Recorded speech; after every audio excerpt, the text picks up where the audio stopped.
welcome back, and welcome back to you, John. It's been a while. Good to be here, Steve. Glad to have you here. Before we get started, I want to say to David Royce, our colleague and my colleague with Capital Dateline Online, that we're going to miss you. You're moving. I am. I hope you have a great time with your family moving north from here. Where are you going? Moving to Chicago, but I'll still be involved in Florida political news. Going to be working on projects for the News Service of Florida. Going to be doing some traveling back and forth. So I'll still be involved. I just won't be here every single day. But we're going to miss you here on the panel. You've been great. Thank you. And also a shout out to Brent Kalstead, who served many years with the Associated Press and worked with us on this panel. We miss you, Brent. Brent's retired. He's retired. Thank you, John, as a reporter. Yeah, I didn't even say that. Happened to No. Brent has retired with honor. Okay, let's get to business here. What happened in the 2013 session? We're going to start with headlines that I ask each of you to develop to kind of state what really happened in a few words. Mary Ellen, we'll start with you. I would say it's a clean sweep session, and the reason for that is I think they were able to clean up a lot of the things that had been bothering them, a lot of the cobwebs in their closet, such as bad problems with elections. They did past elections reform, campaign finance reform, ethics reform. They pushed through things that they have been struggling to get through for many years, teacher pay raises, texting while driving, pay raises for state workers. So in that way, I think it was very productive, and they cleaned up a lot. Okay, Steve? If there's a headline, it's got to be concise. So here goes. Money talks. And I say money talks for the following reasons. There was way too much money in those internet cafes. They shut them down. You know, those things were out of control. There was lots of extra money from a stronger economy, and so this is the first time in a long time that they did something productive to help state workers and teachers and people in the government workforce. And I would say that, you know, money, I'm sure we'll get to this a little bit later, but money was a big issue because the money from Medicaid, they walked away from, you know, and which that's an unfinished story at this point. Okay, David? Voters and teachers win, and the uninsured people and a big football team lose. And obviously that won't fit on a real headline in a newspaper, but since I work for an online organization, we can write it as a digital headline, as 3 decks. Voters, because of the elections, elections fix that Mary Ellen referred to, going back after a couple of years ago, they seemingly made it harder for people to vote. This year, they went back the other way and basically tried to make it easier for people to vote. Probably the most high-profile part of that is that the bill they passed will allow more early voting after years and years and years of trying to figure out how to have less early voting. Teachers, again, already referred to, teachers, money for teacher pay raises in the budget. And it was a high-profile issue all session. There was almost no way, it seemed to me, that was going to fail. The uninsured lose because, as of yet, Florida has not figured out any way to expand health care coverage to the uninsured, as is sort of required by the federal health care law. I say sort of because theoretically you don't have to do anything. They could continue to be uninsured and become subject to penalties, but there was no mechanism for expanding health care coverage to the uninsured. And of course the Miami Dolphins were looking for some help in renovating Sun Life Stadium, and they didn't get it, so also a loss. And John? I'd say leaders aim low and finish on a high. I don't think the agenda that these leaders, whether it be Speaker Weatherford or Senate President Don Gates or Governor Rick Scott, that they put together, that they put out there at the start of the session was really all that ambitious. They got most of what they wanted, but you know, I think a lot of perhaps big societal changes that could have happened and changes that could have really affected more Floridians got left by the wayside, whether that be Medicaid expansion, which was a dominant issue throughout the session, and even things like pension reform that they both leaders had wanted to get through did not happen. but they'll be back again.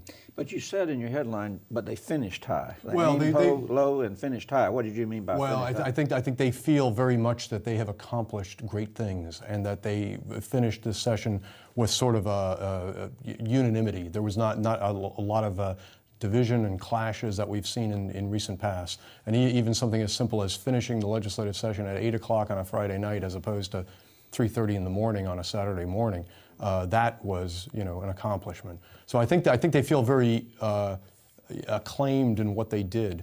But I'm not sure if out there across the great mass of Florida, there's that many people that are really going to feel that much of an effect from this session in a way. Okay, this show is called Inside Florida Politics. So let's talk politics for a minute, although we already have been, indirectly maybe. And David, we'll start with you. Top political stories emanating out of the 2013 session. Well, we've already referred to the big obvious one, and that is Rick Scott had a couple of priorities, and he was able to get them through. And the biggest one is a very popular thing, and that's more money for teachers. That's something that 2 years ago you never would have guessed Governor Scott would have pushed for, but teacher pay raises is a popular issue, and that was his one of two big issues that he pushed this session. Is actually his big issue this session. The other one was kind of a minor issue, a tax cut for manufacturers. The teacher pay raise is, political gold. Now, the legislature didn't do it exactly the way Governor Scott wanted. He had sought a $2,500 across-the-board pay raise, and they didn't give him exactly that, but they put $480 million in the budget for teacher pay raises. That's something that Governor Scott, the Monday after the session ends, Governor Scott's got 3 appearances around the state at schools to talk about teachers. That to me is the immediate political outcome of the session. Okay, Steve. Well, I think that I think it's the walking away from Medicaid and not doing anything to expand health care to the uninsured, because I think that's an issue that liberal-leaning interest groups can exploit. Now, the polls I've seen on this issue show it's people favor it. It's not overwhelming, but a majority of Floridians is saying, why don't we take the money? West Virginia just decided to take the money last week. And so I think Democrats will frame this as a legislature that cares about rich corporations but not poor people with no health insurance. And the money is sitting in a pile. By the way, it's money contributed by Florida taxpayers that we're walking away from. It's important to point out that Rick Scott wanted to do Medicaid expansion and the Florida Senate wanted to do Medicaid expansion. This was one of those 2-against-1 dynamics, and it never works out. Rick Scott's getting a lot of criticism, and I think justifiably so, for taking what for a conservative Republican was not an easy position to take, but then he didn't put his shoulder to the wheel and work for it very hard. He just sort of let it play out, and people knew how it was going to play out. It was going to play out the conservative, more ideologically driven House Republican leadership said, we're not taking the money, and they prevailed. John, top political stories of the session. Well, I think kind of playing off of that to some degree. I think Weatherford's rise, Weatherford as the foil to Scott, in that Scott's popularity, I think, within the conservative right has diminished dramatically, and one big step in that was in February when he endorsed the Medicaid expansion. I think that really alienated a lot of people on the right, Tea Party folks, and a lot of the people that had helped elect him in 2010. Weatherford, speaking to the Conservative Political Action Committee conference, up in D.C., soon after that, really, kind of reveled in that attention. And I think Weatherford, as a rising political figure, as Scott diminishes, I think is a story to watch. And where it ends up, don't know. But there's a lot of speculation that Rick Scott, with poll numbers that remain very poor, that now perhaps if he has lost a arch conservative base, where does that leave him when he runs for re-election? And Mary Ellen. Well, just pegging off that a little bit, I think the top political story is something that didn't happen, and that is the diminishment of the Tea Party. We did not see their agenda this session. We did not see them, either chamber, pushing toward either side in their agenda.